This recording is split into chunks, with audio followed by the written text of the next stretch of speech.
नमस्कार दोस्तों, मेरा नाम डॉक्टर नगेंद्र यादव है। आज का जो मेरे वीडियो का टॉपिक है, जो मैंने पीछे डिस्कस किया था कि हम जब घर में रैबिट्स लेकर के आते हैं उसको इंडोर में रखना है या आउटडोर में रखना है, उसके केज का साइज़ क्या होना चाहिए, उससे आगे का नेक्स्ट पार्ट है। हम अपने घर में जो है रैबिट्स को लेकर के आ गए हैं और अब हमारे सामने उसको ट्रेन कैसे करें, यानी उसको ट्रेनिंग कैसे दें, इन सब की जो है बड़ी समस्या आती है।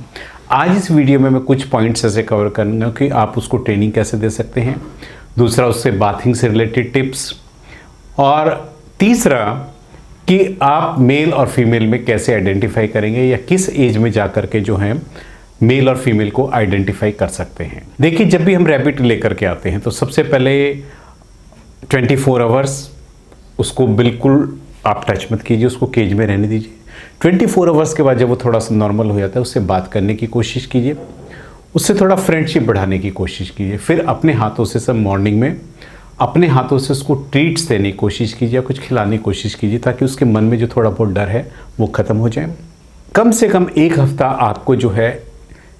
उसको बिना टच किए आपने ये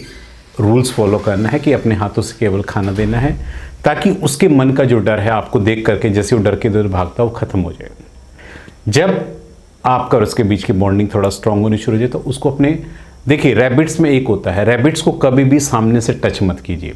क्योंकि ये बहुत ही ज़्यादा डरपोक होते हैं। क्योंकि हमेशा नेचर के अंदर आपने देखा होगा जब भी कोई जानवर इन पर अटैक करता है फ्रंट साइड से करता है, इसलिए इंसान जब उनके सामने आगे की तरफ से उनको टच करने की कोशिश करता है तो इनके मन में एक डर बैठा रहता है कि मेरे को पकड़ने की कोशिश करना है या मेरे को नुकसान पहुंचाने की कोशिश कर रहा है। इसलिए फ्रंट से रैबिट के सामने से कभी भी ना जाए, हमेशा उसको पीछे की तरफ से जो है उसको प्यार से सहलाने की कोशिश करें, तो उसमें जो है कॉन्फिडेंस लेवल बहुत ज़्यादा आएगा। अब जब एक बार वो डरना बंद कर देगा तो आप उससे फ्रेंडशिप बड़े इजीली कर सकते हैं। अब आता है कि उसको ट्रेनिंग का शेड्यूल कैसे देना है, क्योंकि रैबिट्स जो है हम हमेशा उसको इंडोर में तो नहीं रख सकते, उसको हमेशा बाहर ले जाना चाहिए घुमाने के लिए। इसके लिए जो है हमारे पास हार्नेस और लीच होनी चाहिए। हार्नेस और लीच आप अपने रैबिट्स को पहना करके और उसकी लीच को अपने हाथ में पकड़ करके आप उसको आउटडोर में किसी भी पार्क वगैरह में ले जाइए और धीरे धीरे उसको उसके साथ घूमते रहिए। आप देखेंगे कि पार्क के अंदर घास के ऊपर चलकर आपका जो रैबिट्स है काफ़ी अच्छे से एंजॉय करेगा। उसको कभी भी अकेला मत छोड़िए, क्योंकि ऐसी परिस्थिति में एक तो वो जो चीज़ है, वो जो जगह है वो स्किल नहीं है, दूसरा कोई भी दूसरा जानवर उस पर अटैक भी कर सकता है। इसलिए उसके साथ हमेशा खड़े रहिए। जब वो आपसे काफ़ी फेमिलियर हो जाए, मतलब आपको 10-15 दिन हो जाए, लीच के साथ उसको चलने की हैबिट हो जाए, तब आप लीच हटा करके उसको थोड़ा उसका अपनी मर्जी से जो आप उसको थोड़ा खुलना, मतलब घूमने के लिए आप उसको छोड़ सकते हैं, लेकिन उस टाइम भी आपको वहाँ पर फिजिकली प्रेजेंट रहना बहुत ज़्यादा ज़रूरी है। देखिए, जब हम घर के अंदर रैबिट्स लेकर के आते हैं तो मैं आपको ये बता दूँ कि आप ये सोचें कि रैबिट्स आप जब घर लेकर के आ रहे हैं तो आप मेल ला रहे हो फीमेल ला रहे हो, 12 वीक्स से पहले हम मेल और फीमेल को आइडेंटिफाई नहीं कर सकते, बहुत ही मुश्किल होता है। 12 वीक्स के बाद जो है इनके ऑर्गन्स थोड़े से डेवलप हो जाते हैं, उस कंडीशंस में मेल और फीमेल को हम ईजिली आइडेंटिफाई कर सकते हैं। इसलिए या तो आप सिंगल पालिए या थोड़ा सा 12 वीक्स के हो जाए, उसके बाद कंफर्मेशन के बाद ही यदि आपने पेयर पालना है तो पेयर पालिए, यदि आपने सेम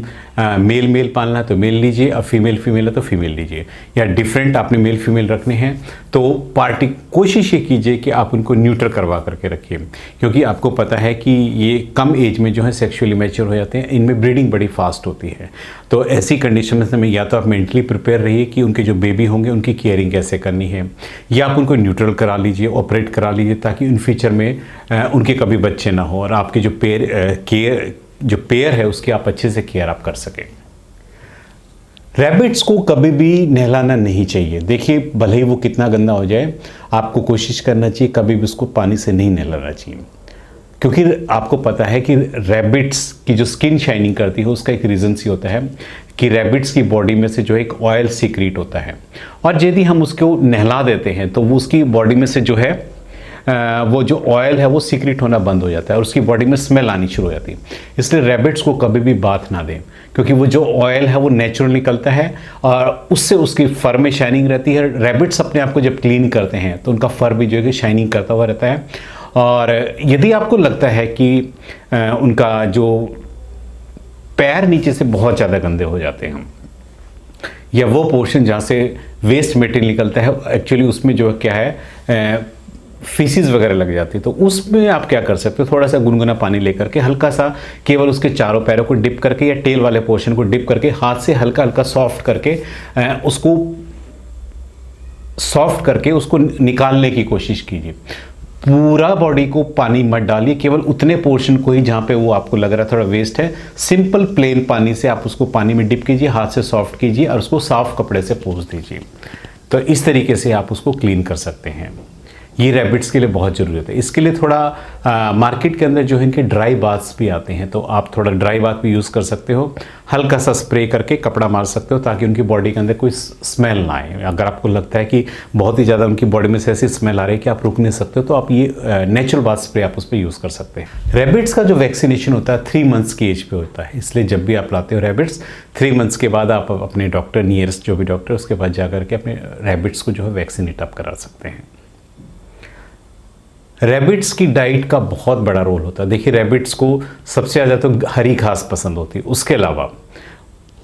जो पैलेट्स होते हैं, जो मार्केट में अवेलेबल पैलेट्स होते हैं, वो आप अपने रैबिट्स को दीजिए, क्योंकि पैलेट्स जो होते हैं रैबिट्स के वो एक अपने आप में कंप्लीट और बैलेंस डाइट होती है। उसके अंदर प्रोटीन्स, विटामिन्स, मिनरल्स और अमीनो एसिड्स फुल फॉर्म में होते हैं, जो कि रैबिट्स की ग्रोथ के लिए बहुत ज़्यादा ज़रूरी होते हैं। यदि आप ये चीज़ें नहीं दोगे तो उसमें क्या होगा, न्यूट्रिशनल डिफिशिएंसी जैसे सिम्टम्स आपको देखने को मिलेंगे। आपकी जो है टीथ्स की ओवर ग्रोथिंग हो सकती है, उसके दांत जो है टेढ़े मेढ़े हो सकते हैं, या स्किन में न्यूट्रिशनल डिफिशिएंसी की वजह से कोई ना कोई इन्फेक्शन आपको देखने को मिल सकता है। इसलिए पैलेट्स का भी डाइट में एज ए फूड आप उसको रखिए, ताकि जो चीज़ें हम उसको खाने में नेचुरली नहीं दे पा रहे हैं वो पैलेट फॉर्म में आप दीजिए उसको। आज मैंने आपको इस वीडियो के माध्यम में बताया है कि कैसे आप रैबिट्स को ट्रेनिंग, आप उसकी फर्स्ट स्टेप ये कह सकते हो, बेसिक ट्रेनिंग कैसे आप उसको दे सकते हैं। उम्मीद करता हूँ कि आपको मेरा वीडियो पसंद आया होगा। इन फ्यूचर भी जो रैबिट्स का जो नेक्स्ट सेशन आएगा उसमें रैबिट्स में जो होने वाली बीमारियाँ हैं उन टॉपिक्स को मैं कवर करने की कोशिश करूँगा, और उनका ट्रीटमेंट क्या करना है उसको भी मैं